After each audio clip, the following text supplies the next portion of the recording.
From Tally to Cali, It's time to wake up. Wake up! Wake up! Warchant.com is your ultimate Seminole sports source. And this is Wake Up Warchant, presented by Cummins. Now here's Warchant.com's Aslan Hajavandi And Corey Clark. Wake up! It's Wake Up Warchant presented by Cummins. Coming up on today's show, is it the money or Mike? Why is FSU lacking splashy signings? Folks pushing back against Corey's quarterback philosophy. And is it time to adjust how we judge FSU in the current landscape? Wake Up Warchant presented by Cummins, CumminsLifestyle. Give it a follow on Instagram. We're going to be talking about them a little bit later in the show because it is the mailbag show after all. To get involved, you have to be a subscriber of Warchant.com. Do so. Subscribe. 50% off that annual membership. Full access, obviously, to Warchant.com. Everything on the On3 National Network, plus all the Rivals recruiting, and year access to The Athletic. So as you start thinking about something other than Florida State sports-wise, go to The Athletic. They've got you covered. Warchant.com, the ultimate Seminole sports source. Corey Clark, our lead senior writer, joining us as always. I don't know why I always do that, like joining us as though you're coming in via satellite on a weekly hit, like on the JCS, like Ira does on a Monday. This is your show. It's the people show. How are you, Corey? It's our show, buddy. Aww. And I'm doing great. Well, I shouldn't say that. I won't get into it. But, as I told you, it's tough with 17-year-olds and emotions and all that when there's a little heartache involved. So I'm having to deal with that and pick up the pieces. But other than that, doing as well as could be under the circumstances. All right. Well, resiliency, it builds character. All right, you should just use Norvellisms the whole time about like pouring into the moment, pouring into his friendships, investing, responding. Well, it's about response. Yeah. That's what I've told him repeatedly. Yeah. It's like, you've got to respond to that. You just got to respond. And I believe you will. Yeah. I believe you will. Okay. Florida State has responded to filling some of the holes on their roster by bringing guys on visits. A few days ago, Paul Bowling, who is from the state of Georgia but was at Troy here the last season. I think it's a true freshman, actually. What is the name of that? McEachern. There we go. I think there was a hockey player who had his last name spelled the same exact way, but it was pronounced McEachern. So that's screwed me up forever. He started all games for Troy this past season at center. So this goes. They love their centers. Well, again, this is interesting because I think when I read. When I saw Matt's write-up on the commitment from Braden Joyner the other day, I think it implied that he was going to stay at center. So maybe like Chavez Thompson actually can maybe they feel like, hey, he'll be good at guard, and then one of these guys might be center. But then again, Bowling has played one season strictly center, graded out at 63.2. Graded out at 74 in the conference championship game against James Madison. James Madison won the Sun Belt. They went to the playoff.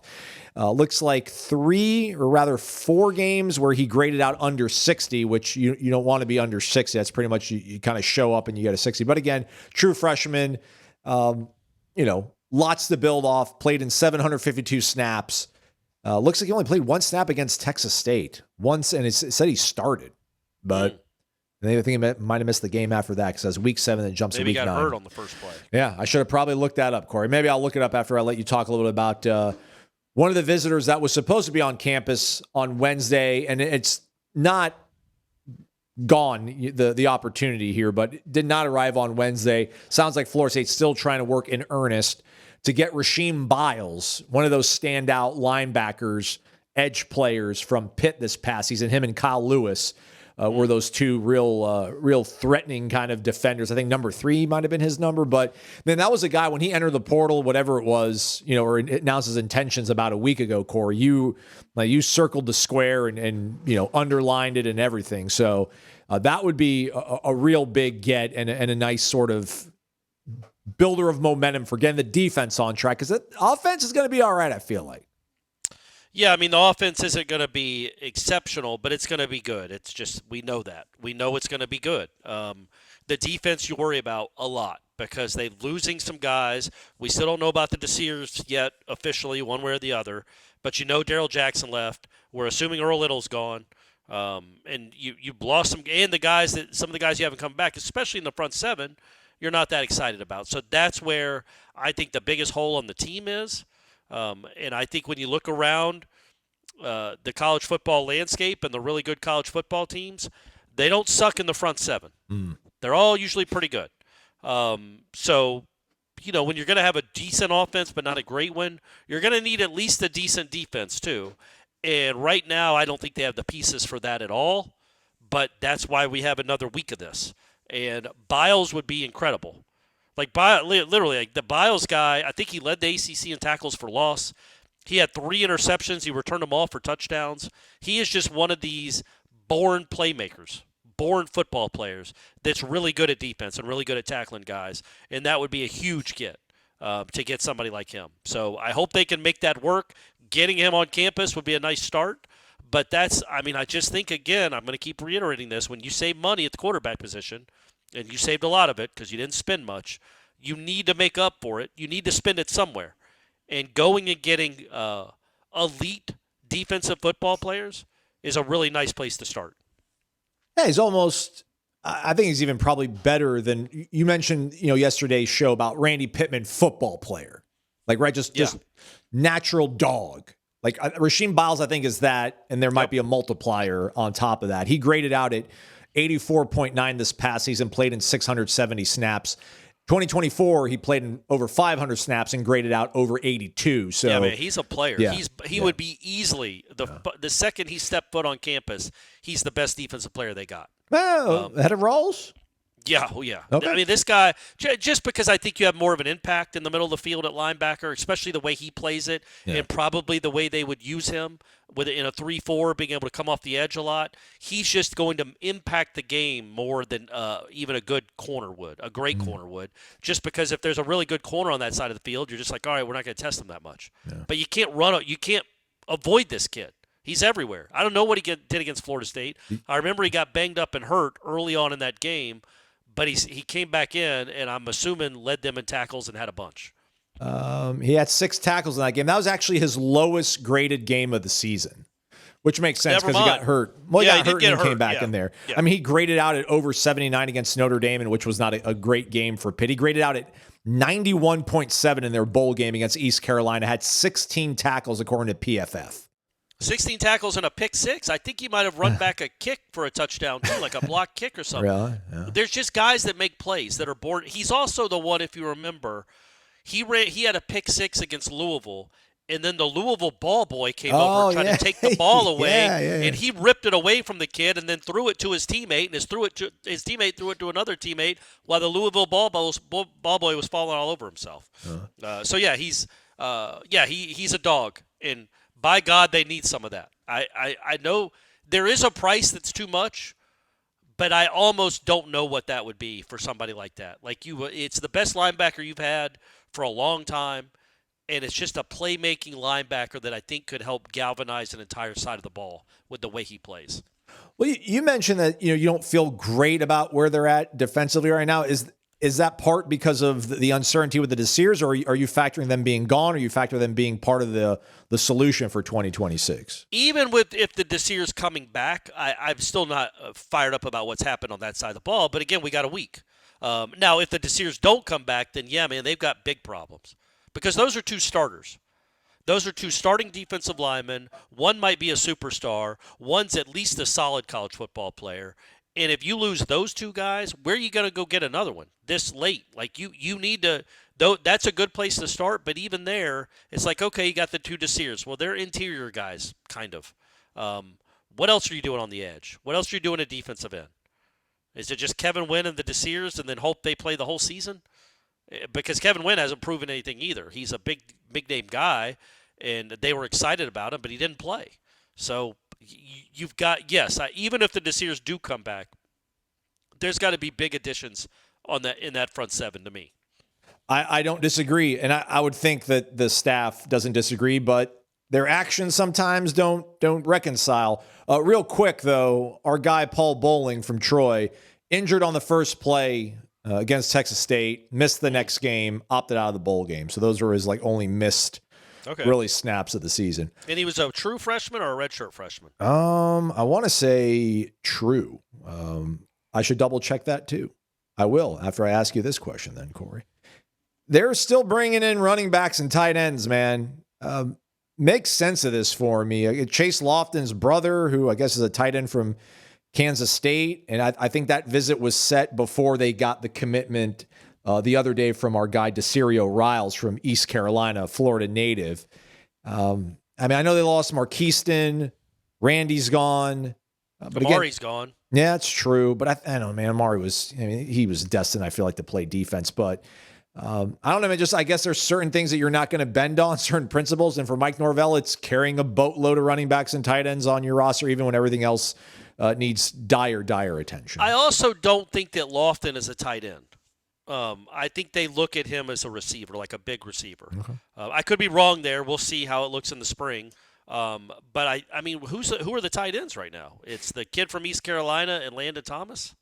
And I don't think Landon Thomas has proven, at least to this coaching staff, this offensive coaching staff that's been here for the last year, that he's dependable. So they need bodies at that position. So look, you're not. I don't think when you have to fill out a roster, you have to have 3 or 4 tight ends. You have 105 roster spots. So you're going to have, 22 linemen, offensive linemen. You're probably going to have 4 tight ends. You're going to have 4 or 5 running backs. Probably going to have 7 wide receivers, 3 quarterbacks. Like, you got to fill out that 105. But I don't think them bringing in Chase Lofton's brother means they're not focused on the real issues. You know what I mean? I get it. You can do more than one thing at a time, but it just, again, Biles not showing up kind of hurt because we thought he was going to be on campus for sure Wednesday. They're still working on trying to get that going, but it's like when you see that and you're like, well, they're also hosting another running back and a tight end. You're like, man, it would really be great if they could work on the trenches. But again, this goes to the fact that there's not a lot of like big time difference makers in the portal right now at those positions. So you got to get done what you can get done in this time. I get it. Yeah. And it's again, just it's crazy that we talk about this, that this is the sport we cover. But, yeah, this is free agency sped up to the nth degree, where it's all crammed into a 2-week window. Like, literally, as we were getting on, we're recording this at whatever we are, 10 o'clock at night, there were 4 or 5, not from Florida State, just other guys jumping into the portal. It's like it's January 7th. Hasn't school started? Like, what did you wait? What were you waiting on? So, yeah, and there's still a week left of this. And I just think, as we saw with the Washington kid, there's going to be more and more people. There's going to be bigger names that are going to jump into the portal once they get, somebody back channels and says they're willing to offer this kind of money to push them into the portal. Like John Garrett said, they're all in the portal whether they know it or not. So there will be some bigger names that Florida State's in on. Yes, it would be a bummer if Biles didn't even show up. But if Biles is asking for, again, just completely guesstimating, 3.5, well, no, you're not doing that. You're not spending $3.5 million on a linebacker. But I would have no problem with him being the highest paid player on the team. That would be the way I would go into this, because you've got a great receiver, you've got a good cornerback, you've got an offense that you think is going to be pretty good. You don't have anything great up front, solid yet. And again, Mandrell Desir isn't great yet.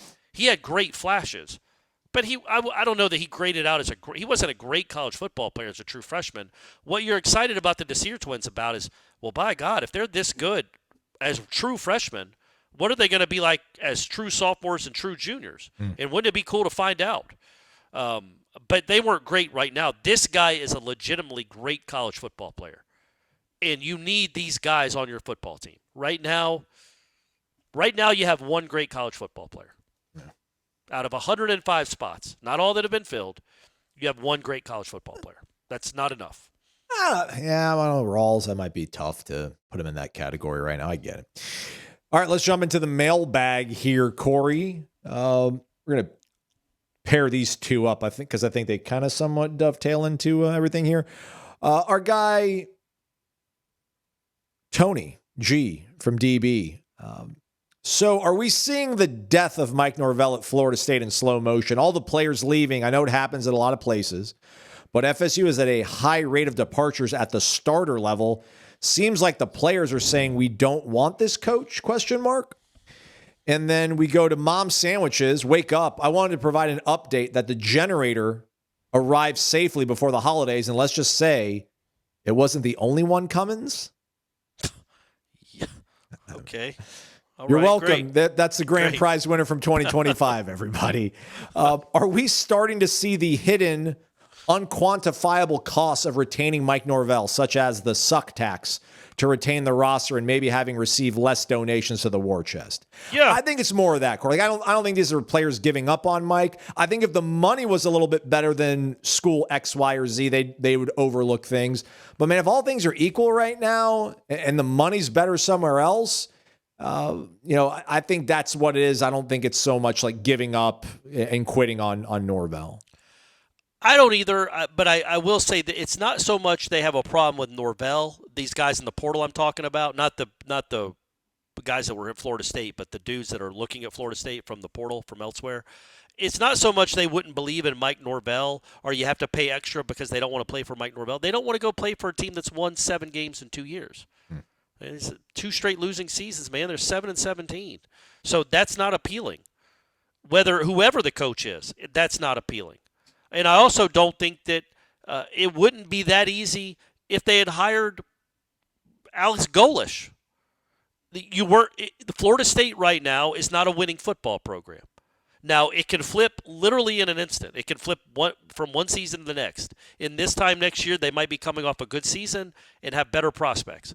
Right now, this is the tax you pay when you go 7-17 during a 2-year span and you don't win on the road. This is it. This is the downtime. That's how sometimes, I think the beauty is because of the nature of college football, you hit on a couple of transfer portal guys, you're going to be good again, in the ACC especially. But in the meantime, you have a lot of angst, and you're a losing program. And losing begets losing, typically. When you prove over a 2-year span that you're not a good football program, good football players don't want to go play there. So that's what you're dealing with. That's what you're combating. And we'll see how it works out. I also think what helps, though, is it's not like it's, University of Arizona trying to convince guys to come play. Florida State was awesome 2 years ago. Yeah. These guys were alive for that. They were all alive for Jameis, too. They were alive for the 29-game winning streak. Now, I know that was a decade ago or more, but they were alive for those seasons, too. So they know Florida State. Florida State is still – they're still a name that matters. But, yeah, when you lose 2 games – when you have back-to-back losing seasons and you win 7 games in 2 years and are and probably collectively the worst program in the ACC during that span, it's hard. It's hard. So you have to overspend.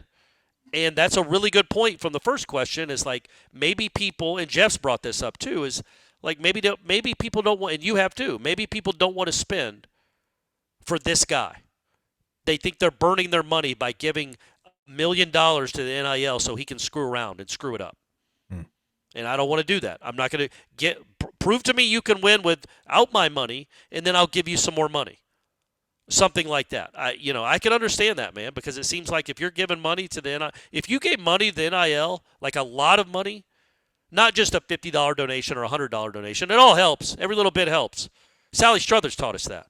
That's right. But if you gave a gobs of money after the Orange Bowl, and that was the return you got, you would be mortified and really angry. Yeah.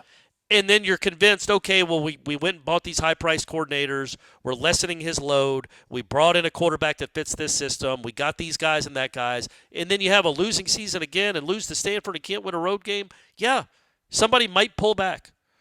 And that might be what you're dealing with. But, again, we'll see. We're still a week into this. And it's not like they've gotten – out of the linemen, what have they gotten? 4 offensive linemen in the portal? Is that right, or 3? 4. Yeah, the young man from Troy, who apparently he is a true freshman. Braden Joyner, our guy from Bowling Green, and who's the 4th guy that they got on the offensive line? Purdue? Yeah, Joyner. Yeah, he's the center. Oh, yeah. I'll find it. I'm off my game, as we all can tell. It's fine, man. It's late. It's late for you. Yeah. But so a couple of those guys are going to start. They might be good. They're certainly going to be, I think, good enough for her brand. Deuce Robinson come back is a huge deal. Getting the Wisner kid. You have one of the better running backs in the ACC most likely, and Cromwell might be better than him if he ever gets to touch the football. We have no idea. You've got Danzy, we think. McCoy, I don't know if he's officially in the portal or not. We'll see if he comes back. You're gonna have some. You're gonna have some players. Jabril Rawls is one of the better corners in the ACC. The Desirs, who I don't think are in the portal quite yet, that's a good starting point. Yeah. So you have players, but man, you don't have enough, and you need to go help them out. And I know that I'm just repeating myself, but I think that the money needs to be spent smartly this year because you're not going to have as much. Now, if you go and win 9 games this year, this is how it's always worked, by the way. Yeah. When Bowden was building it, the booster contributions started going up when the dynasty started. That's just how life works. You get more money the more successful you are. And so prove that you can win, Mike, please. And maybe the faucet will turn back on again to the point where you can compete with, the big boys in this sport in the portal level. But you absolutely can compete at the ACC level. And that's what needs to be addressed. That you just got to go get some players, as I say the same thing for the 4th straight time. There's only been 3, by the way, only 3 offensive line commitments. So okay. My bad on that. What I do wonder, and this kind of dovetails a little bit, part of the question, a little bit of the Desir saga, if we want to call it that. But I do wonder with like Mike's somewhat tenuous position right now at the school, Corey, that if you're going to ask players to sign multi-year contracts that has offset language, which means, if you leave early, school Z is going to have to pay that money to let you leave.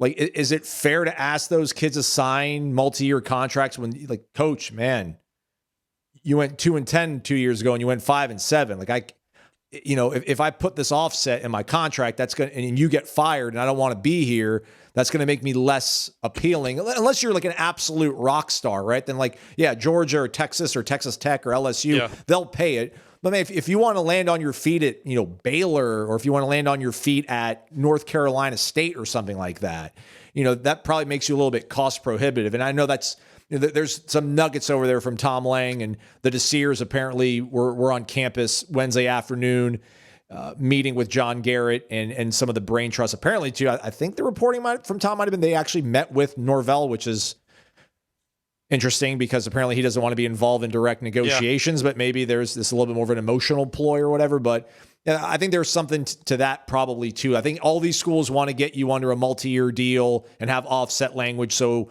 if you're Damon Williams and you're trying to leave, well, we're going to enforce this contract. But then it's also like, man, but if you get fired, like you get money and you get to go home, but I'm going to have to, I got to pay an exit fee. Tough. Yeah. I mean, are all the Ravens free agents now because John Harbaugh just got fired? Like, you signed a contract, man. You signed a contract, Derrick Henry. Rashad Bateman, you signed a contract. You don't get to pout just because your head coach left. You're not playing for him. You're playing for Florida State. Mike Norvell's not paying you. Florida State's paying you. And you guys want to be grown-ups and you want to be pros? Well, this is part of being a pro. You don't get to just leave at the drop of a hat because your coach got fired. Come on, man. Be a grown-up. Be a grown-up. Pro coaches are getting fired all the time. You signed a contract. And if you sign a 2-year contract, there should be no wording in it that says if this happens or if that happens, you get out of your contract. None. So that's my thought on it. Because, again, they want to be the NFL. You want to make this sport the NFL? Great. Act like the NFL. Lamar Jackson's still a Raven. He's not a free agent, and he doesn't get to get out of his contract. But he plays for the Baltimore Ravens, not John Harbaugh or Jim Harbaugh. So, yeah, man, you get the Desirs to say Biles signs. Yeah. Well, he's a senior. That's not a good example. Say this kid, this true freshman from Troy. Yeah. Don't put in that. You would not put in that contract. I know they used to allow transfers if the coach left or the coach got fired. Yeah. Screw that noise. Screw it. No, sorry. If you sign a multi-year contract, you're honoring that contract, grown up. You signed a contract. You got paid that money. Now, whether you suck or are awesome, you still get that money. So, if the team isn't any good and we have to fire your head coach, don't care. You're locked in. That's your signature. That's your signature. Just like Marvin Harrison Jr. has to go keep playing with the dang crappy Cardinals. Although I think they might have kept their coach. Or did they? No, they fired him too, I think. Yeah. A day after they wished him happy birthday on Twitter. Bijan Robinson. He's still got to be a Falcon, even though the great Raheem Morris is no longer there. So, I get what you're saying, but there needs to be language. But if you're signing a 2-year contract, there should not be any clause where you get out of that contract. You can have escalators and incentives that would say if you get all ACC, here's an extra X amount of dollars. If you win a bowl game, here's an extra X amount of dollars. Make them team-oriented too. But if your coach leaves, you don't get to quit. And if LSU wants you, we don't care. You've signed a contract. You'll be in breach of contract. But how enforceable is that? Who knows? I guess we're going to find out with the Washington kid. And then last thing on that, some gentleman from Louisiana, Chris Marler, on the Twitter machine, has tabulated for the SEC the amount of players that they've lost. Apparently there's, as of Wednesday night, there's 2 teams in the SEC that have as many or more players signed than lost in the portal. A&M and Ole Miss. A&M's got 13 in, 13 out. Ole Miss is bringing 8 in. They've only lost 3. Otherwise, like, here's a top. You said Ole Miss, but Ole Miss that floodgate will open as soon as they lose. So Auburn's lost 33 players. Florida's lost 31. Arkansas has lost 31. Mississippi State's lost 31. LSU has lost 26. Those are the top 5 most loss attrition. 4 out of those 5 have brand new head coaches, though. So like that's you're in that, and I don't know how LSU has lost a lot of like starting offensive linemen. I don't know how many starting caliber players like Florida has lost. I think Auburn's lost some starters, but again, first year head coach. So I do think Florida State is in a bit of a, I don't want, not unique, but they're not everybody's having to bite their nails over like really important cogs in the machine the way that Florida State has had to do.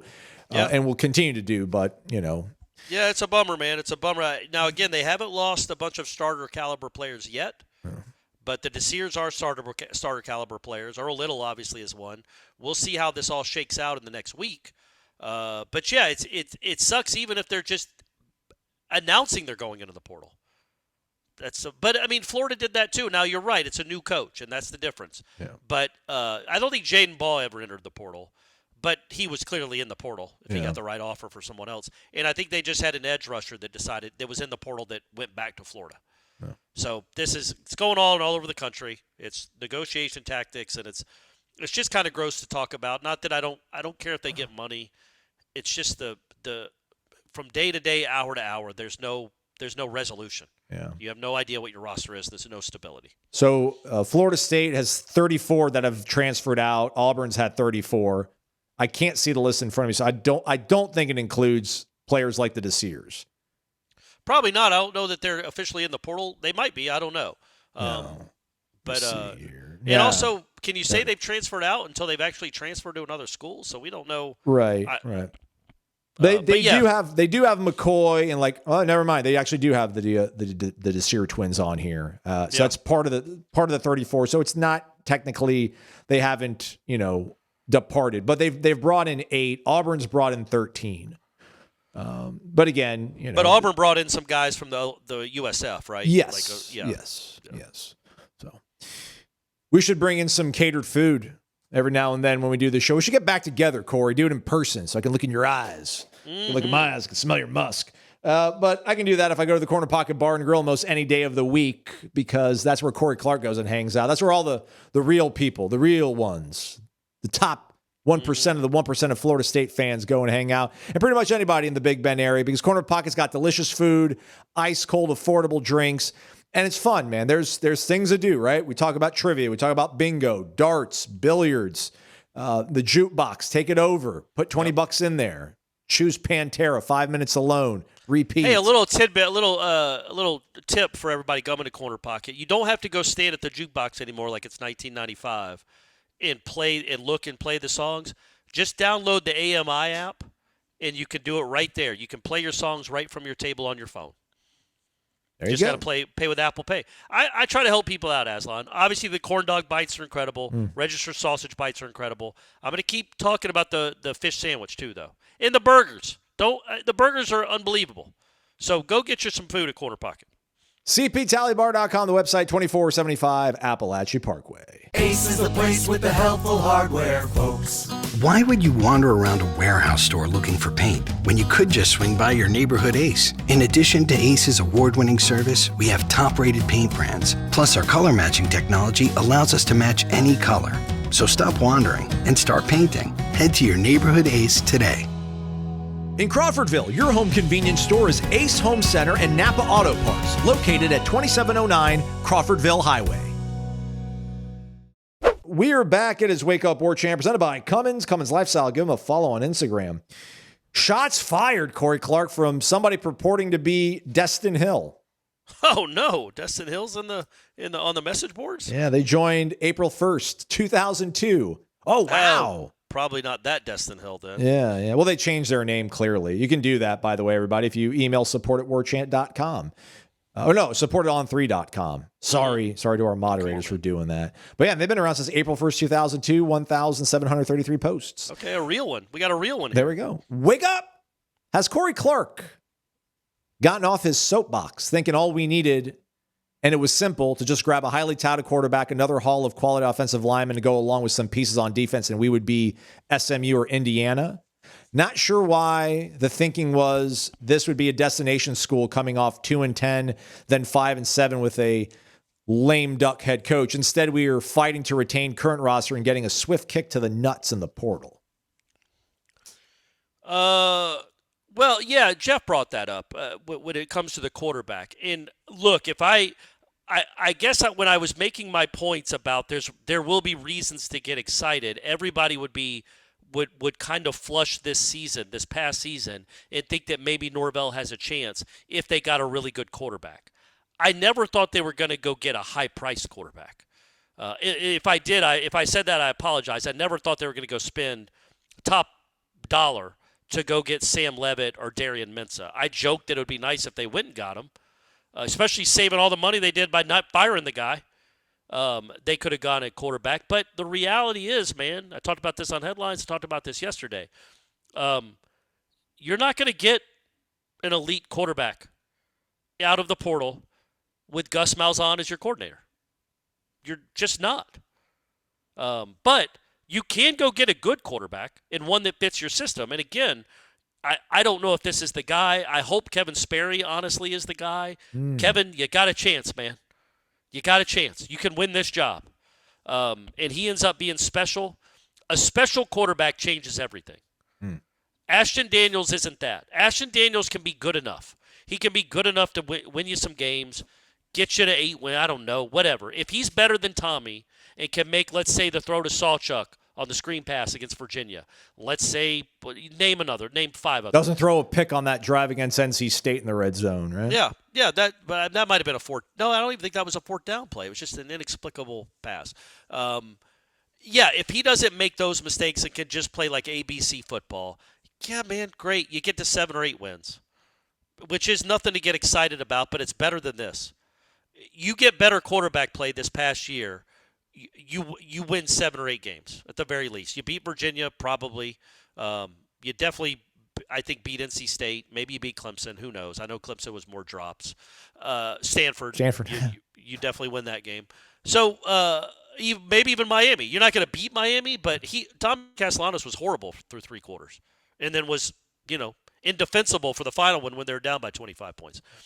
The point being, you can get a quarterback. If you get a quarterback that hits, it doesn't matter what any of us think about this head coach. It doesn't matter what any of us think about the state of the program. You get a quarterback that hits, that can play well, that is effective and good, you're going to have a good football team. That was kind of the point I was making. Like, we can say that Mike Norvell's lost the roster. We can say that he's lost his mojo, or nobody respects him, or all this, or he's a horrible coach and a dumb guy, and a despicable human being. We can say all those things about him. But if he has a good quarterback, things are better. And the problem is, as I now realize, looking at those portal candidates, is, the Sam Levitts of the world aren't coming here. Why would they? Not just because Florida State is 7-17. You wouldn't come and play in this offense. And Florida State, quite frankly, doesn't need to be spending $6 million on a quarterback. They got bigger holes to fill because of Mike Norvell. But I will say, we're a week into it. let's see what this roster looks like.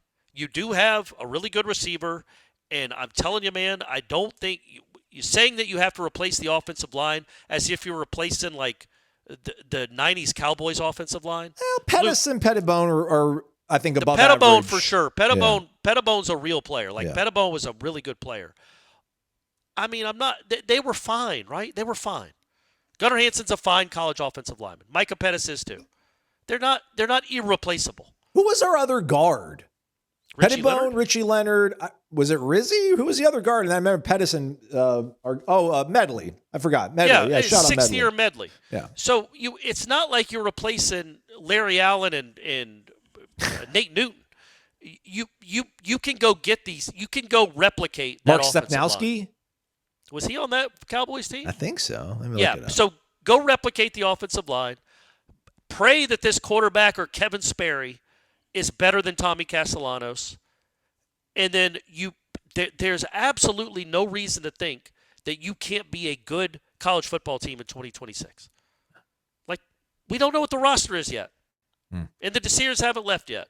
Now, if the Desirs bounce and they replace him with no one, if Earl Little is gone forever and they replace him with no one, if Ashton Daniels is horrible and then Kevin Sperry transfers are his worse, then yes, of course, it's all going to be over anyway.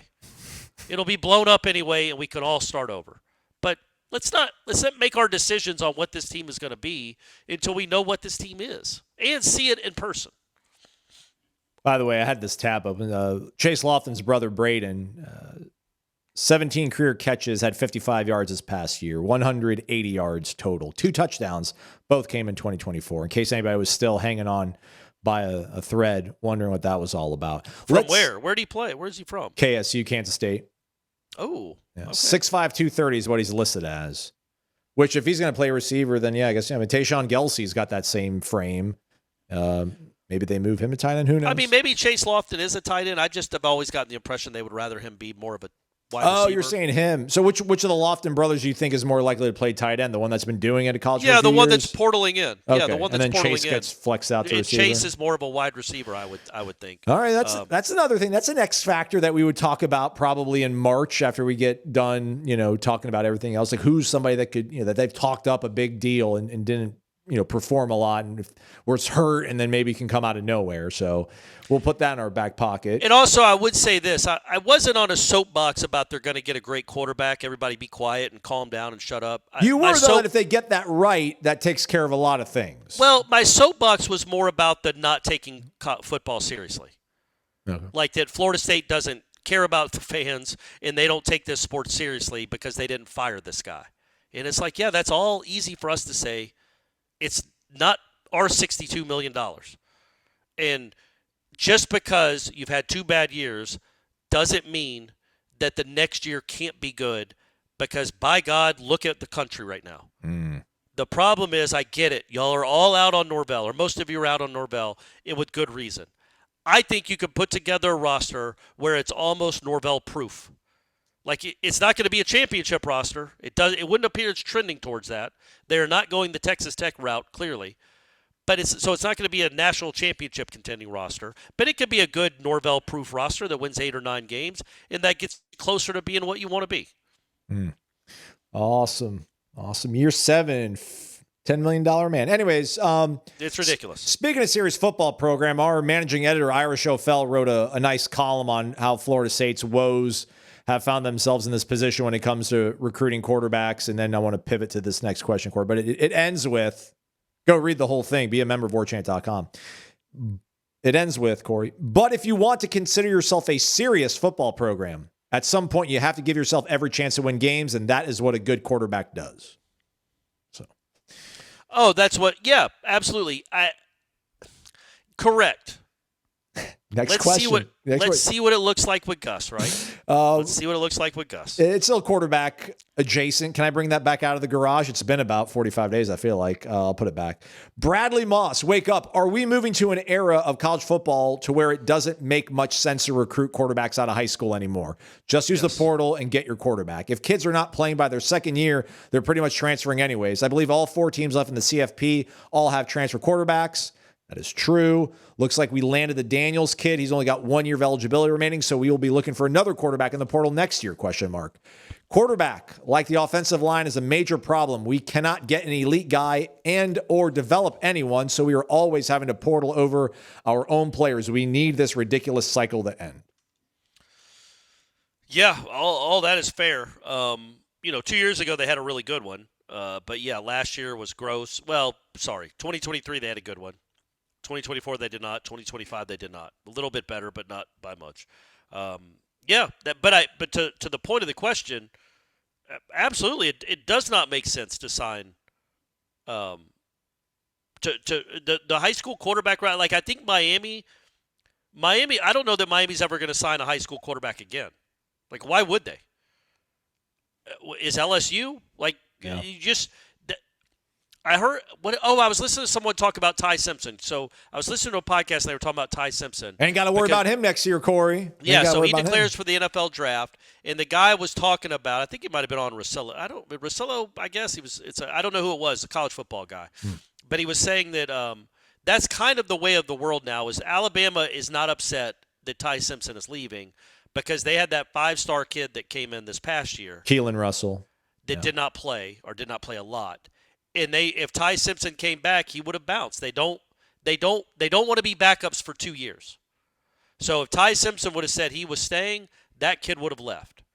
So they're going to ride with that kid. Now he has not played much, but Alabama is like the one when you think about it, really, Aslan, right? Like Alabama and Georgia are the two, I guess, that they kind of play their own guys. Texas.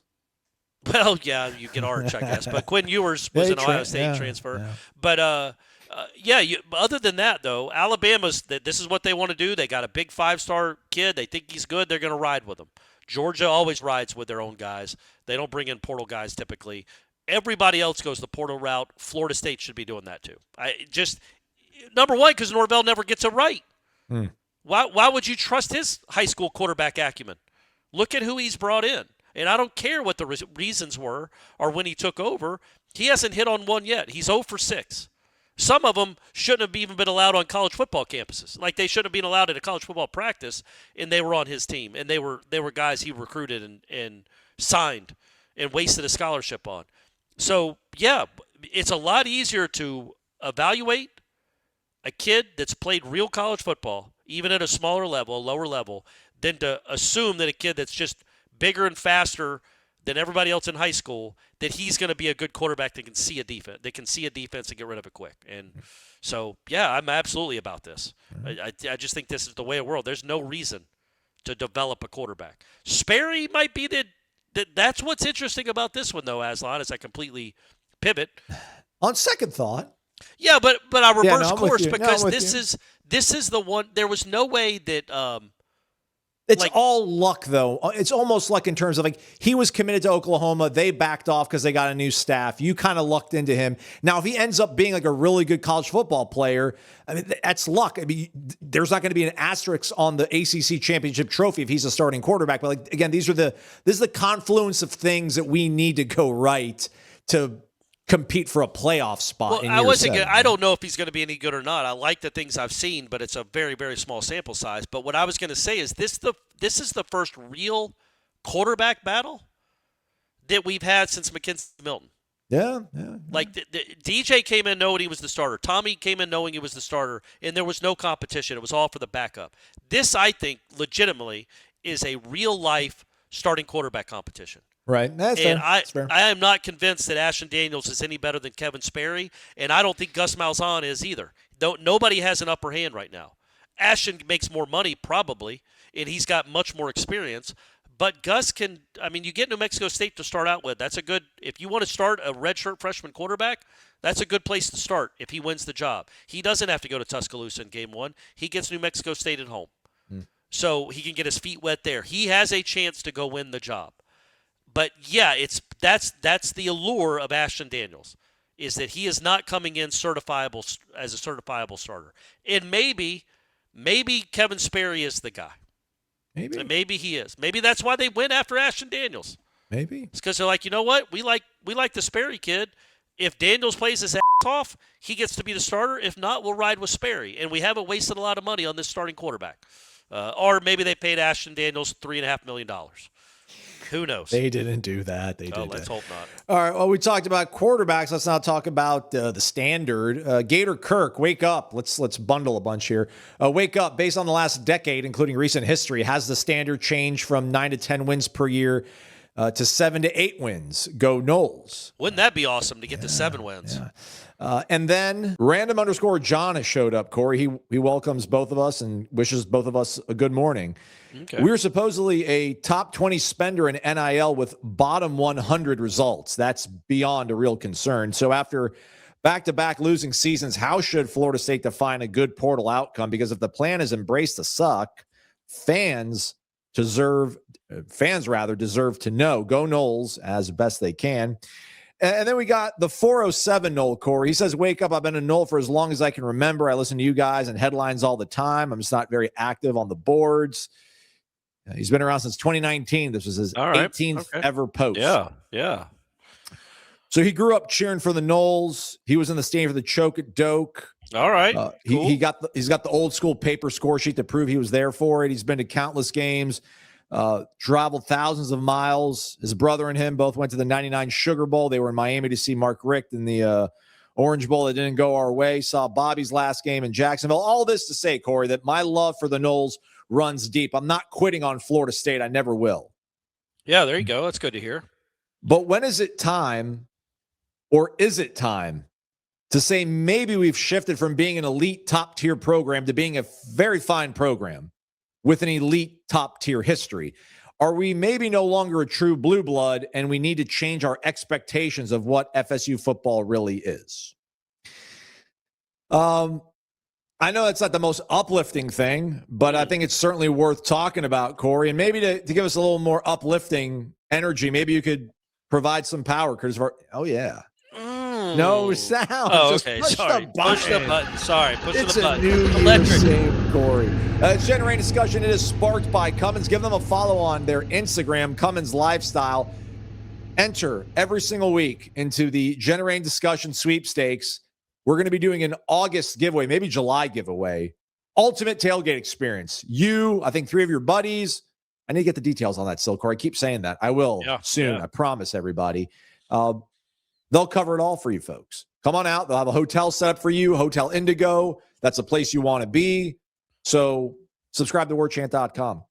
All right, Corey, there's been a lot of questions, and I don't know exactly where this is going to be placed into the show, but there's just a lot of questions about, like, where's Florida State going? What's the problem? Are we broke? Blah, blah, blah. I don't want to say blah, blah, blah. I don't want to minimize it, but listen, people talk about the standard.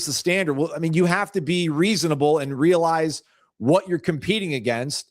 And man, we're not the Pirates. I don't know if we're the Braves, Corey, but like Texas Tech is the Yankees and LSU is the Dodgers and Oregon is, I don't know, the Red Sox. Like we're just not set up right now in this sort of space with the lack of rules and oversight, I think, Corey, to compete. So yeah, man, I am shifting expectations.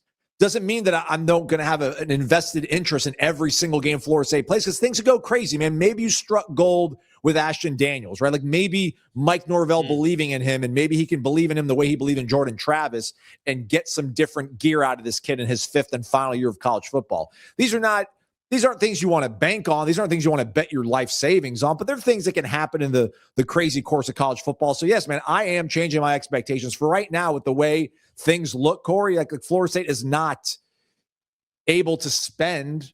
I don't even want to say able. I just don't think they have the money, man. And we're competing against Mark Cuban. You know, like what are you expecting, everybody at home? And I'm not trying to be rude about that, but just I think it's time to recalibrate expectations, maybe for 1 or 2 years until we get more clarity on what the rules are, and then kind of go from there. I still think you can compete and make it to Charlotte, though. Yeah, well, exactly. There's 2 questions here. Number one, yeah, they're not an elite top-tier program right now. Nobody could argue that. They're 7-17 in their last 2 seasons. That's not elite.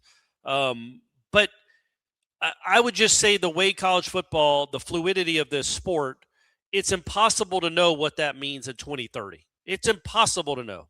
Like, is Indiana just now our new overlord? Or have they had 2 really good seasons and they have a really good coach? Now, is Indiana an elite blue blood now? They're certainly not a blue blood, but would you call them elite? These last 2 years they have been. But are they set up for long-term success?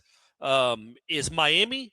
Is Vanderbilt? Is go to Ole Miss? Like, go on down the line. Like, I think what it's done is it's leveled the playing field to where the teams like Florida State, in Auburn, and Florida State, Alabama, I don't know, name other ones. They've come down, and these other schools have Georgia Tech.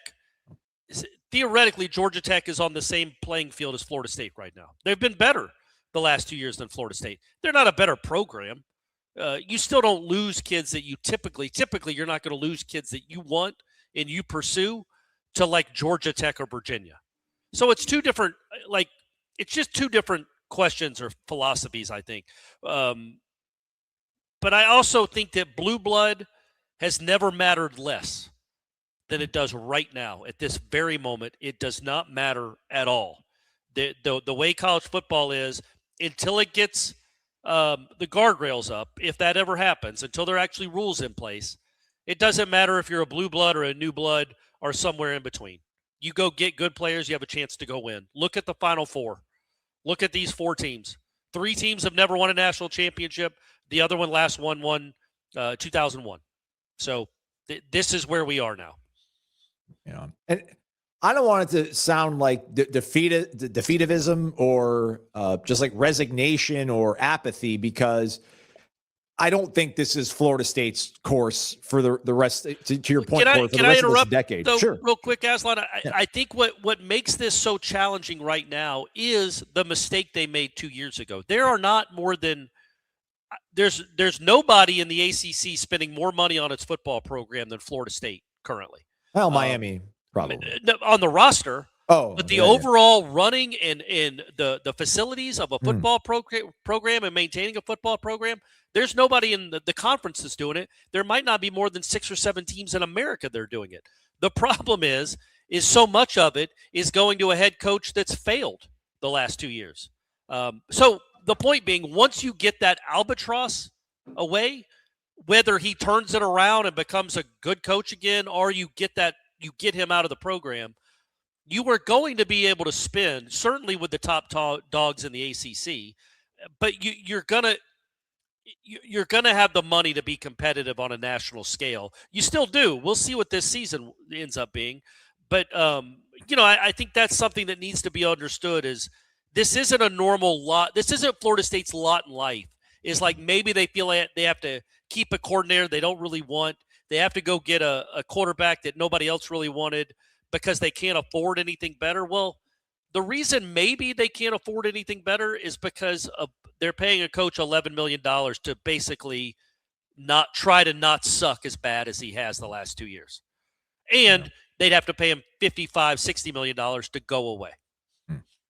Yeah, I do wonder if there are money people that are on the sidelines right now, right? That would come back if there was a change. Like, listen, we don't have to fire the guy, but like, I won't contribute to a buyout, but I'm not going to contribute to 7 and 5, and a substantial amount of money, and then that returns into the fold. So yeah, I mean, this is all about getting to a point where 2030 arrives and you're in much better shape than you are right now. Get into one of these mega conferences, and hopefully, again, I mean, I'm sounding maybe like a little bit of like Michael Alford's Pollyanna belief, but man, I'm holding out hope, man, that Deloitte and this NIL Go clearinghouse, hopefully they make a determination on some of these deals really quickly. Like, I hope like it's a Sorsby or Levitt or Damon Williams, to where it's like they're making how much for doing this from this entity. No, man, that's not going to play. We're rejecting it. And then, all right, go ahead and sue. And then hopefully they're able to figure out a way to win that court case. And then that will regulate things. Because right now, as it stands, Corey, you're going up against Indiana, who's got a super fan, super alum, and Mark Cuban. He's got a lot of money. Miami's got those brothers that have been making hay for a long time, and now they can invest their money into it. Phil Knight at Oregon, Cody Campbell at Texas Tech. Like, those people are never going to stop pouring millions upon millions of dollars into those football programs. I don't know if we've got that kind of person. So we need to either get people back into the fold with Mike Norvell figuring things out, or leaving and a new face comes aboard, or that regulations do take hold and then we do get some sort of guardrails and law and order to where this is just not a crazy they offered $3.5 million to Sorsby LSU in that document that Dellinger unearthed, man. He's getting 5 at Texas Tech. Like, yeah, go ahead, get your $3.5 million contract out there. I got a $5 million contract. This is crazy. This is so, but I do think, look, man, the way this sport has worked, and this isn't really the nature of the question, but the SEC drives everything. Greg Sankey drives everything. And this is likely going to be a third straight year in which the SEC does not win a national championship. Their big bad blue blood was absolutely embarrassed and humiliated by Indy freaking Anna last week. They are going to be what precipitates the change. They are going to see this landscape and be like, by God, now all of a sudden Indiana is better and more physical than Alabama and is a better. This isn't what we want. This isn't what we've agreed to. We're not the big bad guys on the block anymore because everybody can go pay for their own big time players. So I do think the SEC above all else will push and push and push. It won't just be Alford alone trying to get these guardrails in place and have a true salary cap. It'll be the SEC that's pushing it, I think, after they go another year without winning a national championship. And no, none of us love the SEC. None of us like the SEC. But that will be good for the sport. This is untenable. It's unsustainable. It's ridiculous that this sport is being run like that. But I will say, once that does happen, whenever that does happen, and there are guardrails in place and everybody is on the same playing field like in NASCAR, you all have the same car, right? It's a stock car. It's who's the better driver. Right now it's Formula One. You can get a great driver, but you also have the best team, the most expensive car, the best car, and everything else. Best engineers, Once you get it back to Daytona, to keep this analogy going, Aslan, maybe we go to Talladega. Maybe we go to Talladega. It's not just Daytona. I know other race courses. Bristol's at night. Once you get it back to the way it was, I think Florida State can become elite again because I do think that history and tradition will start mattering more because if every team's operating under the same guidelines, the teams that were good before, that got the best players before, will start getting the best players again because of location, because of history, because of tradition, because money won't be the overriding factor. Right now, money is the overriding factor. And yeah, Florida State's got some issues there and some obstacles, mainly because of a horrible coaching contract. I just want to acknowledge this one, 3-for-1 in generating discussion. Our guy Braden McGill said, Corey, that wake up, as Corey mentioned the other day, do you think the SEC's poor bowl/playoff performance over the last 3 years will lead to NIL regulation? I really think it will. They're all ranked high, then get embarrassed whenever they play an out-of-conference game or bowl game. So, yeah, the bowl games too, right? The bowl games, they were awful. They were terrible, and that it was embarrassing. The last 2 years have been embarrassing for the SEC in the postseason, and that's because the field has been leveled. It leveled in a way they didn't see coming, and they don't like it.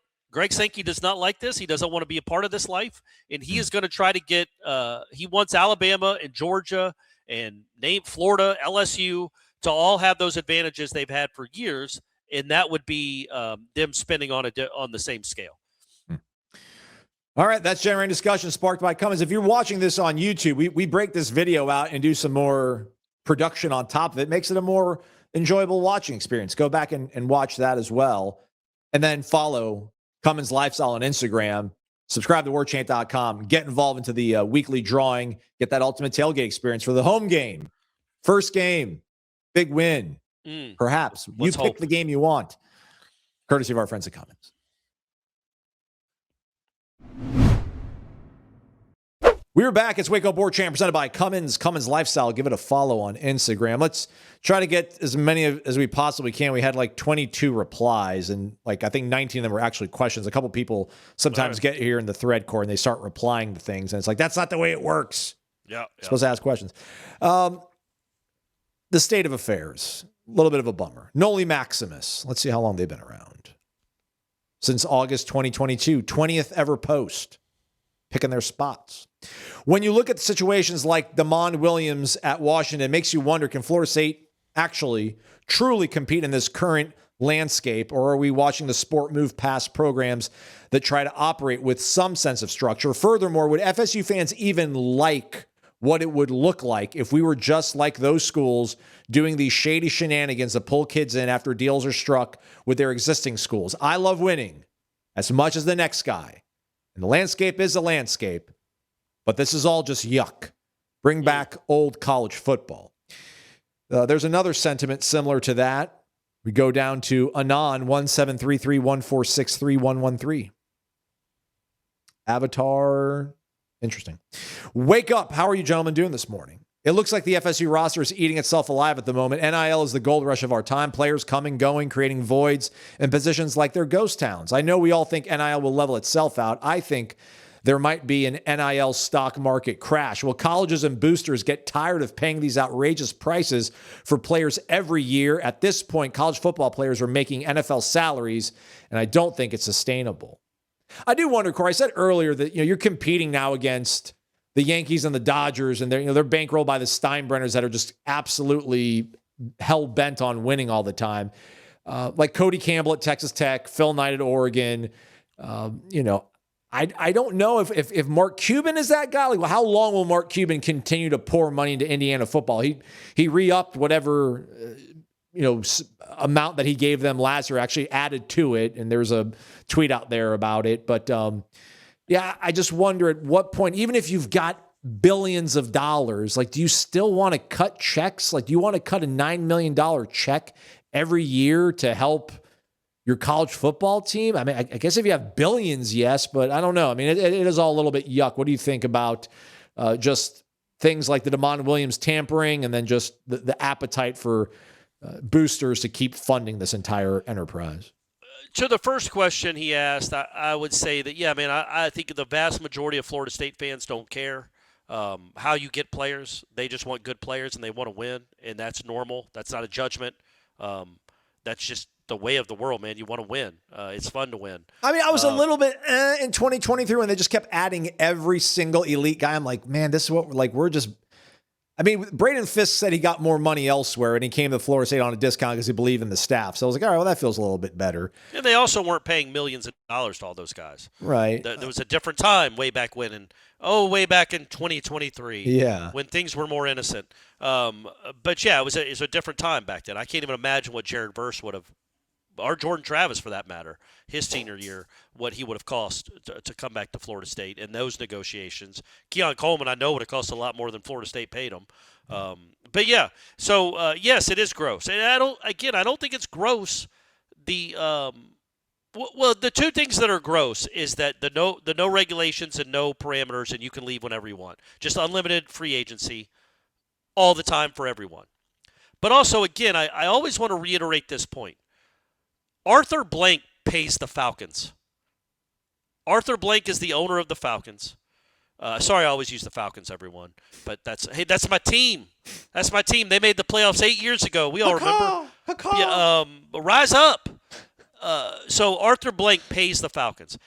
Kirk Cousins gets paid from Arthur Blank's pay sheet. The Falcons fans don't have to pay Kirk Cousins. What's so gross about this current incarnation of college football is it's up to the fans to pay for the roster. You get to cheer for the roster, and you also have to pay the coaches, you have to pay for the buildings, and you have to pay for the roster. And that's bat shit. But it is crazy to run a sport like this. And yes, it boggles the mind that some people would be willing to spend that kind of money just so they're happy on Saturdays. But then again, some people spend money on 8 sports cars. You can only drive one at a time. And some people have 30 cars in a garage. I'm talking about billionaires and multi-millionaires. And they'll go 6 weeks without driving a car that they spent $120,000 on. That's crazy too. So people with money can spend it whatever they want to give them joy. There's a lot of people, I guess, in Texas that somehow Texas Tech sports gives them joy. And they want to see them good in their lifetimes, and so they've spent the money for it, and it's paid off. So until that's curbed, yeah, man, and it will be in our lifetimes. This clearly can't go on. It will not go on. This is like, have you ever seen the movie A Cabin in the Woods?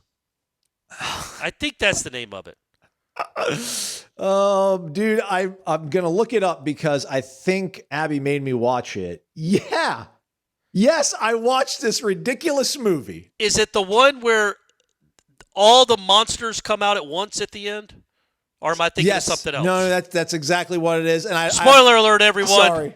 I have no idea what it all meant. It was some sort of commentary on larger forces of, whatever ill in our society. But yeah, I saw But what this portal has turned into is that at the end, where it is every monster that's ever lived just shooting through an open portal. And that's what college football is. Nobody, when this started, when NIL was deemed legal and the portal was allowed, nobody thought it would turn into this. Just 2 years ago, people were amazed that Cam Ward got paid $1 million. $1 million. Yeah. 2 years. Now Sam Levitt, who isn't the player that Cam Ward is going to get $7 million. That was 2 years ago. So where does it end? Next year, does somebody make $14 million? So it will get fixed.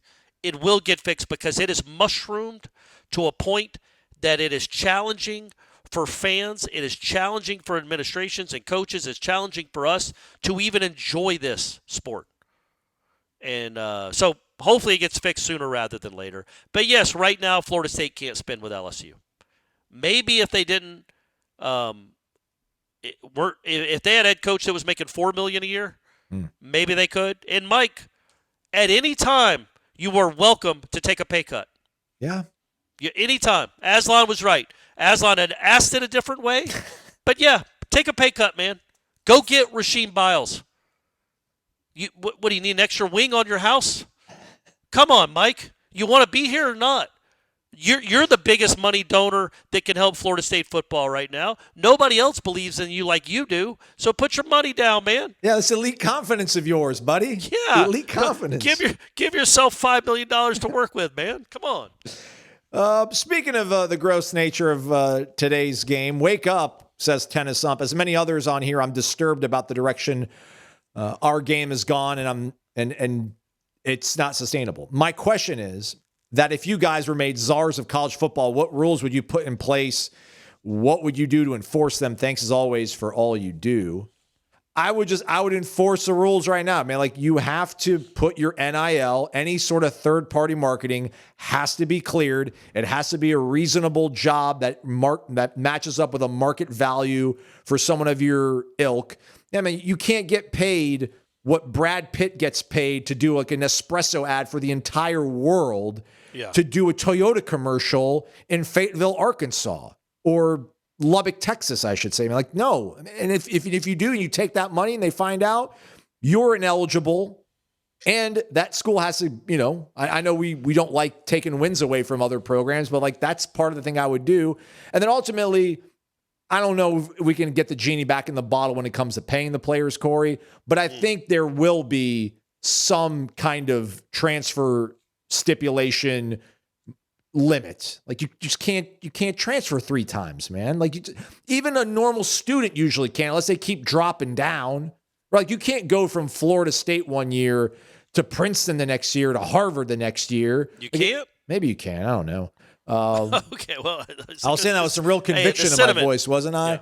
Yeah. But I think if we, all right, man, once. Like, I went from Brown to Cornell to Georgia Princeton Southern to then Georgia Southern. Okay. Yeah, and I was allowed to do that. So Georgia Southern is like Ivy League of Statesboro. So, and then to Georgia, which is, also so basically an Ivy League school. I just feel like some schools, like, academically, they would look at you like, if you're just bouncing around from public university to public university, I mean, maybe that's fine. But if you're trying to like level up, I don't know if they would allow that unless you're doing some really incredible things. But all that, whatever, put aside, I just think that the probably the easiest thing to fix would be just, you can only transfer once. All right, you're going to get paid whatever, but you can only jump ship once. So that probably would be the cleanest, easiest way to get something locked down to fix things. Anything on your mind, Corey? I would fix the targeting rule. They've done a better job of it. Not so many guys are getting ejected for it. It doesn't seem to be that big a problem anymore. That would be my biggest one. And I would call it the 2-minute warning. Yes. What? And not the 2-minute timeout. Why? What was the problem? I don't know why they even did that. It's dumb. They didn't want to be associated with the NFL. It's like you're doing it only because the NFL did it. So call it the 2-minute warning. And if you want to change the kickoff rules, do that too. Form and function, fit and futuristic. Ditch the old clunky stale wallet for a wallet from Ridge, featuring premium materials for a premium feel. It'll be the last wallet you're ever going to buy because Ridge comes with a lifetime warranty. Oh, yeah, and free shipping and a 99-day risk-free trial. For a limited time, our listeners get 10% off at Ridge by using code WAKEUP at checkout. Just head to ridge.com and use the code WAKEUP, and you're all set. I like this thing, guys. I've got better lower body mobility. Is it because I haven't been sitting on a wallet for like the last 6 months, or is it because I've been doing a little bit more mobility workout at the gym? I don't know, but it fits right into your front pocket. Piece of cake. And I'm not skinny jean guy. Okay, let's be honest. Like, I know you guys think my fashion styles might be a little too flamboyant, but I don't wear skinny jeans. But I wear slim fit stuff, and it fits perfectly. So if you got the baggy stuff, piece of cake. Front pocket, all good. When you do your check before you leave the house, you won't have to tap the back of your back. You'll just be like, front pocket, I'm good to go. Check out Ridge, ridge.com. Use the promo code WAKEUP to save 10% off your order. Maybe we will do a show tomorrow. We got a bunch of other questions left. But then it'd be weird to do a show that's just questions from the mailbag with no updated news. And who knows, man, that stuff might be happening during the playoff. Maybe they're going to coordinate some things, Florida State, to drop in case Miami wins as like counter programming. Like if Miami were to win, like, all right, Rasheem Biles, like announce that you're signing with us. And then, we don't have that in our show and we look silly or whatever. Let's see what the last question we'll take for the day. Where'd it go? Here we go. Island Chief. Shout out to everybody quoting Marcus Aurelius. I quoted Gladiator. I did like the real layup easy quote, but then everybody else has been quoting some like real legitimate Marcus Aurelius. Tony G was quoted, death smiles at us all. All a man can do is smile back. That too from Gladiator. But our guy, Island Chief, quotes Marcus Aurelius, the last of the 5 good emperors. Our life is what our thoughts make it. Okay. Think about it. The number of players that we want to keep entering or threatening to enter the portal makes me wonder. Or the number of players that keep entering or threatening to enter the portal makes me wonder. Are we tough negotiators, do you think, Corey, or bad negotiators? Do the players have unrealistic expectations, or are we trying to get them on the cheap? That's a good question. It is a good question. Again, I don't know. I'm not privy to those conversations. I also don't know what one of the many problems with the current state of affairs is nobody really knows the real numbers. I don't know what Rasheem Biles made at Pitt last year. I don't know what Caleb Downs made at Ohio State. I don't know what KJ Bolden made at Georgia. There are rumors, but there's no like actual in black and white, this is what he got paid. This is what the starting – by the way, a Georgia starting safety went in the portal on Wednesday. Yeah, not KJ Bolden. He's Athens for life, baby. He's born that way. But another Georgia starting safety went in the portal. So how much does he make? How much did he make at Georgia? Because what I think is, without really hard and fast rules, an agent is and look, man, some of these agencies are just. You're not talking about Lee Steinberg. And who was the other guy, the famous one? Drew Rosenhaus? Yeah, Drew Rosenhaus. You're not talking – this isn't CAA agencies. These are a lot of like mom and pop, well, kind of just pop and pop or pop and unk agencies that are representing these guys. Like I think LaWayne McCoy is I looked it up. It's like – I didn't look it up. It was part of the tweet. Because now when a kid enters the portal, we got to tweet what agency represents them. He's with the same. I think he's with the same agency as the Desir twins. I know Earl Little's with Rock Nation. That's Jay-Z's. Oh, that's a real one. Yeah. This one was like LLC, LAA agency. Sports. I think it's something like that. I think LAA. And it's one of the L's is loyalty, which is quite funny and ironic considering it represents guys getting into the portal. Loyalty above all. Yeah. So LAL agency. So loyalty above all. Loyalty to what? We don't know. But anyway, and they might be legit. They might be awesome negotiators and real-life agents. I know nothing about them. I'm just using them as an example. That's an agency none of us ever heard of. It has like 1,000 followers on Twitter. But so what are they telling their players? What information do they have? And again, this isn't LAL specific. It's all these agencies that a lot of us have never heard of. Where are they getting their numbers of what LaWayne McCoy deserves?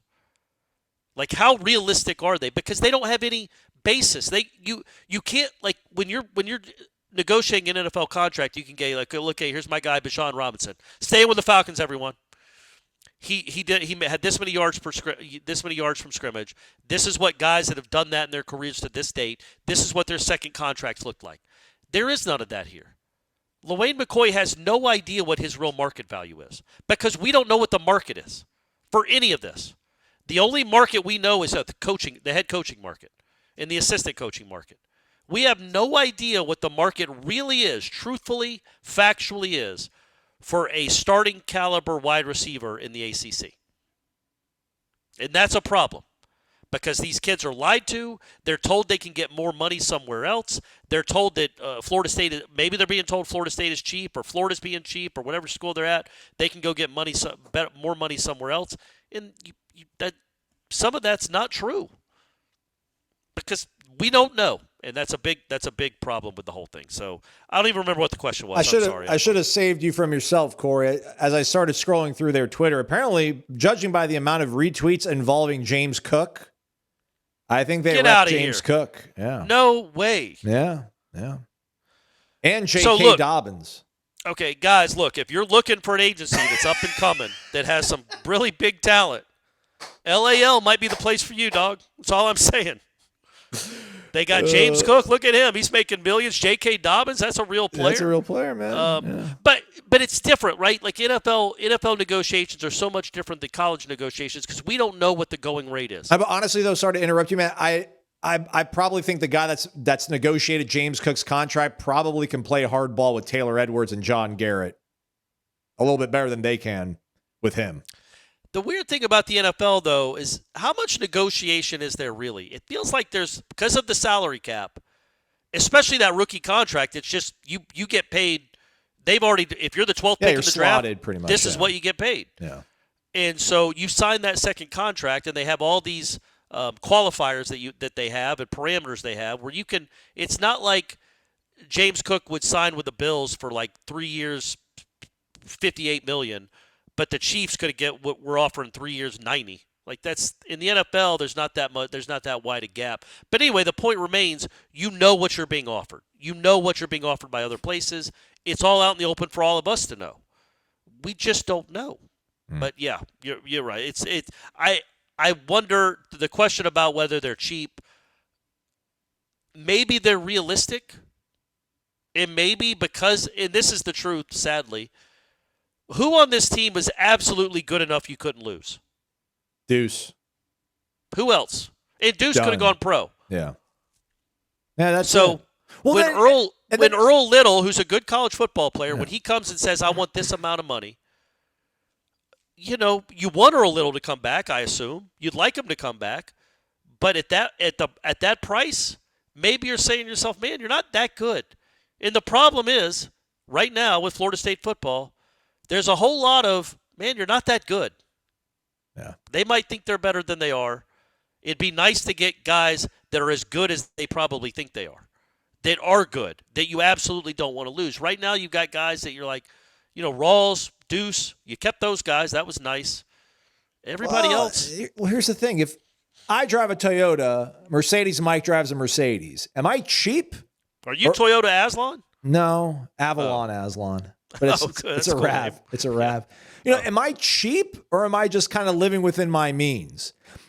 Are Texas Tech fantastic negotiators? No, yes. Brendan Sorsby, a guy that none of us even knew existed 3 weeks ago, unless you live in Cincinnati, Ohio, is going to make $5 million? They were, he was going to get 7 at LSU, but they're like, no, listen, Lubbock, think about it, baby. Look at the oil derricks. Look at the pump jacks. They sold. I mean, they're great negotiators. Listen, I know sometimes I talk about both sides of my mouth when it comes to recruiting, and I think there's a fair amount of insulation you can give to Mike Norvell for his losses on the recruiting trail for it being money related. It's not everything, but I think right now what we're seeing with Florida State, with the way this complete market is just shifting crazily in the last year. Yeah, man, it is a money thing. Now, they got the kid from Texas. I mean, Weisner, I don't think that was a cheap acquisition. So, bringing in Biles on a visit, I'm sure they know he's going to have a high price tag. They are picking they brought Deuce back, right? They had to, induce Deuce to not go into the draft with a big number probably. So, They just have to pick their spots. They cannot go crazy after like over a dozen new dudes. They just can't. So, I mean, I don't think that's being a bad negotiator or cheap. I think that's when you've only won 7 games in the last 2 years, how much money do you really have left, man? Like, how many people out there still want to keep giving you hundreds of thousands, millions of dollars like they did in 2023 and 2024, man? Let's be real. Look, it basically all comes down. They need a good season, man. They don't need a championship season. They don't even need to win 10 games, but they need a good season just to right this thing. Again, if they go 8-4 and fire Norvell, fine. But I don't think they would, and maybe that in the long term, that's not a good thing then to go to 8-4. But a program isn't sustainable. You can't have this much negativity, warranted, by the way, like warranted negativity that the head coach brought on. It's just not fun right now. It's just not fun. And yeah, it can be hard to entice. Everything being equal, it can be hard to entice those players. I would be of the opinion, if I was running the show and Biles was legitimately interested, I would lie to the kid. Tell him, yeah, we'll get you that extra money. I would do whatever it takes to get that kid on campus and then get him in your uniform, because you need guys like that. You can't – as you look at what they're doing so far in the portal, and again, we're still a week away, nothing they've done in the portal makes you think this is going to be anything other than an average football team. Right? Yeah. Yeah, man. Listen, I tweeted something positive about Ashton Daniels, and I didn't get ratioed that bad, but yeah, I'm not trying to say I think it's a great acquisition. Yeah, man. Listen, we don't know where their 2 best like interior defensive line are going. They did not seem to do an apples to apples replacement of guys like Pettibone and Pettis. I think losing McCoy would be a big time blow. Yeah, man, they're still not great. They're not good at quarterback. I don't even think they're good at quarterback. I mean, they're adequate to run Gus's offense, but yeah, and linebacker is still a big question mark, and they don't have any edge rushers. Yeah, man, this is not shaping up to be great so far. So far, again, we'll see where it goes. But right now, I get the angst, man, because it's like, golly, you got to reset. You got a new lease on life. And you're like, what's the plan if you're not going to go spend money? I'm saying this with a week left. I get it, and they have spent some, but I do want a couple of splash guys, man. The South Alabama corner, a lineman from Troy, a lineman from Purdue, a running back from Texas is your splashiest portal commit, and it's a running back, which you've invested a bunch of money on a guy that you got from Chromo Georgia. Anyway. Yeah. And also, you're going to run with Gus no matter who's the running back. It'd be nice if this guy is special, but where's the splash? I would like to see the splash. I would have thought we'd have had a couple by now. That hasn't really taken effect. It would be nice if that started to happen. Because right now, when you look at this roster, what it is and what you said they lost 33 and they've only gained 8? 34, according to On3. But again, it includes McCoy and Desir's, guys that are still on the roster as of right now. So I need to see some more. Again, though, is it good enough to win in the? Could this roster be good enough to win in the ACC? Yeah, yes. 5-loss team did, everybody, a 5-loss team. I just mean win in the ACC. I don't mean win the league. Oh. Just win some games. Win more than 3. On the road. Win a game like you guys were talking about. Yeah, win a game on the road would be nice. This roster can be good enough for that. That's fine. But it doesn't get you all fired up about oh man, if a couple things break a certain way, this might be this team might have a real chance. It's nope. Doesn't seem to be that way. Doesn't seem to be a lot of elite on this roster right now. No. But the hope I have is that, look, the Desirs stay, Rawls did stay, Deuce did stay, maybe Earl Little stays, maybe McCoy stays, maybe Danzy's still here, maybe Kevin Sperry is awesome. There's still some prospects out there, and the incoming freshman class might be good. I mean, there's 14th in the country. You're going to get some players out of that, and if anybody can play in this day and age as a true freshman, you better play them because you might not have them the next year. So use them while you got them. It makes no sense if they show any ability at all to have them sit, because there's no guarantee they'll be there for their sophomore year. And I think this coaching staff knows that. The guy on defense especially does. He played all the young guys when he got a chance. So maybe there's some guys in there too. Right now, I'm just not fired up about what they're doing in the portal. But let's hope it turns around. And Biles, please, I'm telling you guys, he's like Telvin Smith. He's like a more playmaking Telvin Smith. He's awesome, and it would be awesome if he was at Florida State. Let's say one last one, and I don't have an answer to it, so we have to guess as best as we can. It comes from Daniel Gonzalez. I continually hear stuff on the board about how apparently every school but us has money, and more of it than FSU. Here, Miami continuously outspends us. Oregon this, Texas Tech that. My question is, how big is that margin? And how exactly does paying players work beyond the rev share that every team is supposedly aligned on? Well, not everybody is aligned on that one. Is this no, the rev share though is a universal. Yes, it's a universal sum of this year. What do we think it'll be, like 22 million, 23 million? But beyond rev share, what you're saying, there's not alignment. There's everybody. So the rev share, theoretically, the hope was the rev share would take care of all of it. Yeah. All of it. In the NIL deals, the only way you can get paid other than what you're paid from the university, the NIL deals, the third-party deals, would have to go through a clearinghouse to be cleared for you to get that money. That's where we are right now because that is absolutely in limbo. It's not being enforced. I did want to say this, though, Aslan, not to answer the question, but Ross Dellinger had a piece up on Wednesday where he quoted somebody anonymously as saying there are going to be some slaps in the face with reality. When spring rolls around, Yeah, about these deals not being deemed illegal and the player being ineligible. Yep. Like, once that happens once or twice, now it'll be a court case, but depending on what kind of judge you get, if that holds up in court, that might change everything. Yeah. Or it might not, and they might finally just make them employees so they can collectively bargain and blah, blah, blah. But as it works now, Florida State and Miami get about the same revenue share money for their football team. Like, let's say you get $25 million for your school for rev share for your athletics. Both of them are probably, if it was $25 million, are probably going to spend about 20 of that on football. Yeah, they've got $5 million left for the other sports. Basketball matters, baseball matters, so golf, all that. So you got to take care of the other sports too. But let's say 80% of that rev share is on football. On top of that is where the discrepancy comes. Yes. Like, is Florida State getting $4 million extra to pay for it? And this is the NIL portion of it. Right. $20 million is the rev share. They have that as a lump sum that they can pay their players. Think of it as like base salary and then commission or whatever, right? Like, right.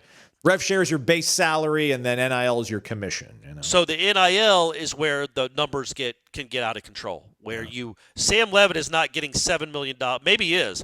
But let's say Sorsby from Texas Tech. He's not going to get $6 million of Texas Tech's revenue sharing budget. Yeah. He's going to get the $6 million from the NIL, or 3 and 3, however it works. But Texas Tech, if they've got $20 million to work with from their rev share, let's just guess that they're working with another $30 million on top of that for their NIL deals. I think the rumor, again, it's got to be rumor, right? We can't get anything factual because it's all in the shadows, which is a great way to run an organization and a sport, by the way. Do everything in shadows. At a public university, no less. Right, yeah. But it was $44 million was the rumor, I think, for their roster this year. It's going to go up. They're all going to increase. And they just had to get a quarterback. They weren't even paying much for a quarterback last year. So let's say it's around $50 million. They're spending $30 million on NIL. Let's say Florida State's spending $7 million. There's your discrepancy. Florida State now still has a $27 million budget. And I don't know that that's the number. That's just a guess. It could be 30, could be 35. But let's give them 10. It's going to be less than Texas Tech. It's going to be less than LSU. It's going to be less than Alabama, Georgia, Ohio State, Oregon, all those. They're going to spend more than that. But that's where the NIL money comes from. But, if Florida State's at 30 and Texas Tech's at, or let's say, I don't know, Auburn is at 36. Well, that's not that big a difference. He asked, how much does Miami and other close proximity FSU competition really have to outspend us? Don't know. But I was just going to spitball. Just looking at the 25 roster, Carson Beck obviously is a huge outlier, right? So, like, if that $4 million number was right? So put that there. And then you think about there's Ruben Bain, Bain and the other kid, the defensive end, and that offensive tackle. I'll assume they're all covered under rev share. I wanted to look at it through this sort of prism, Corey, is that there was 3 players in the spring window that Florida State was heavy in on. I think Jacoby Thomas, who's one of their safeties, Tony Johnson, who's a wide receiver, Keelan Marion, who's also a receiver. All 3 of them ended up going to Miami. But like Florida State was heavy on them. So, I mean, just right there, that was probably $1 million difference, I would think, between those 3 players, right? Like you probably we'll give you $350. Miami's like, we'll give you $650 each. You know, but then you add $4 million on Carson Beck, which you were not paying Tommy. I think 800 might have been the number. So, I mean, I would say that Miami probably in this cycle in 2025 probably outspent you by anywhere between $6 to $8 million. Yeah, maybe. I don't think the discrepancy as much as we kind of think it is. Texas Tech is an absolute outlier. Yeah. But I think you're competitive because of the $20 million rev share. It's what you can get on top of that dictates the kind of money you can spend. And let's be honest, as we talked about early in the show, it might be hard to drum up interest in funding this NIL right now because of what the results have been. That makes sense, right? Meanwhile, Miami is in the semifinals of the college football playoff. So it's not going to be nearly as hard to them drum up support next year because they're spending the money wisely. What are they, 22-4 in the last 2 years, and you're 7-17. So they're spending their NIL well, which, begets more donations. You haven't proven you can spend this money worth of crap. So people that value money and value wins and success might not be as easy, not by easily giving it to you. They might think twice about it. So you're probably operating at a deficit from Miami and Texas Tech. But we knew that anyway. What I wonder about is everybody else in the ACC. Because you're not. You're not. What is Virginia's NIL? I know, but they're energized though, right? Like if you're Virginia, you're like, all right, man. What does that even look like though? An energized Virginia football fan base. Right. Were they energized to show up in Charlotte? Didn't look like it. Touché. So I don't think they're that energized. So I don't think that they're just never gonna. I shouldn't say never because Indiana now is a football school. But they're proof, right? Get the right quarterback, a good quarterback, an above average quarterback. Get lucky. Well, they won 3 overtime games, 3 or 4. Yeah. Like get lucky too. Like, and I'm not joking about that. Like they were very close to losing. They were very close to having the kind of season Florida State did. Now they get credit for winning the games and making the roster additions that they did to even be in those games. They were a much better team, but they were also 7 plays away from being 7-5 or 6-6. Instead, they went 11-2. The Deuce play was the right call. I'm sorry. No, but probably. But even still, yeah. There's no guarantee you get the 2-point conversion to go to the second or third overtime or whatever it was anyway. Yeah. And you shouldn't have even been in the second overtime because Gavin Sawchuk was wide open for a walk-in touchdown on a screen pass, and your quarterback short hopped him. All right, wrap it up, Corey. I'm wrapped up. That it? No, that's it. Just like didn't mean to say it rudely. Just I'm tired. Yeah, you were on top of you were on top of the spending of everybody else in the ACC. And even if you're in the same ballpark, which you are, let's be honest, you're in the same ballpark of spending for right now. You have things going for you that Georgia Tech, Virginia Tech, Duke, SMU. Duke, I mean, I'm sure SMU has more money than Florida State, clearly, but I don't know if they spend more money on their football roster than Florida State. No, but I also think even if you got offered the same amount of money from SMU and Florida State, I mean, I just have to assume it's cooler to be a football player at Florida State than SMU. It's a cooler life. It's a school with a lot of history and tradition, a much better stadium, much better facilities. Like there's an allure there still. Everything being equal. The problem right now is you're not equal to the big juggernauts that are spending more money than you in NIL. That's why you just, again, I'm going to end with this, Aslan. You've got to figure out a way to have a good season.